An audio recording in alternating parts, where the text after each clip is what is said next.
Hello friends, आज हम सुनेंगे रक्षाबंधन पर्व की कुछ कहानियाँ। रक्षाबंधन भारत देश का प्रमुख त्यौहार है। यह श्रावण मास की पूर्णिमा को मनाया जाता है।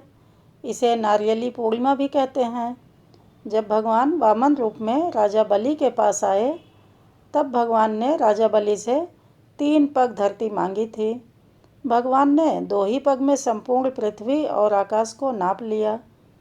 तब राजा बलि समझ गए कि भगवान उनकी परीक्षा ले रहे हैं। उन्होंने तीसरा पग अपने सिर पर रखने को कहा। इसके बाद भगवान ने राजा बलि से कुछ मांगने को कहा। राजा बलि ने भगवान विष्णु से वरदान मांगा कि आप मेरे साथ पाताल लोक में 4 महीने तक पहरेदार बनकर रहेंगे। तब से भगवान विष्णु लक्ष्मी माता जी को स्वर्ग में छोड़कर वर्ष में 4 महीने राजा बलि के पहरा देने लगे व पहरेदार के रूप में रहने लगे। रक्षाबंधन के दिन श्री लक्ष्मी जी स्वर्ग से रिमझिम करती हुई राखी लेकर पधारी। लक्ष्मी जी ने राजा बलि को अपना भाई बनाकर राखी बांधी। साथ ही भतीजों और भाभी को भी राखी बांधी। जब रानी हीरे मोती का थाल लेकर आई तो श्री लक्ष्मी जी ने कहा कि भाभी, हीरे मोती तो घर में भी बहुत हैं। मैं तो यहाँ अपने पति भगवान विष्णु जी को मुक्त करवाने आई हूँ। इस प्रकार श्री लक्ष्मी जी राजा बलि की बहन बनी और भगवान विष्णु को अपने साथ लेकर चली गई। यह थी रक्षाबंधन की कहानी।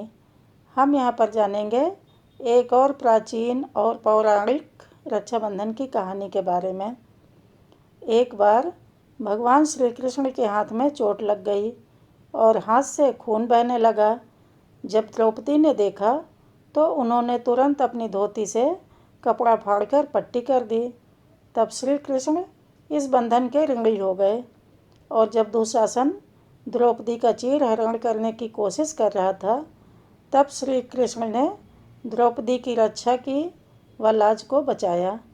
कहते हैं कि जिस दिन द्रौपदी ने भगवान श्री कृष्ण के कलाई पर अपने पल्लू से कपड़ा बांधा था, उस दिन श्रावण पूर्णिमा थी। तब से इसी दिन रक्षाबंधन का त्यौहार मनाया जाने लगा। कृष्ण एक बार अपने दोस्तों के साथ जंगल में खेल रहे थे, तभी एक जहरीले सांप ने उन्हें काट लिया। सुभद्रा ने देखा कि क्या हुआ था और जहर को फैलने से रोकने के लिए जल्दी से कृष्ण की कलाई के चारों ओर एक धागा बांध दिया। इस धागे को राखी के रूप में जाना जाता है और कहा जाता है कि इसने कृष्ण की रक्षा की और उनकी जान बचाई।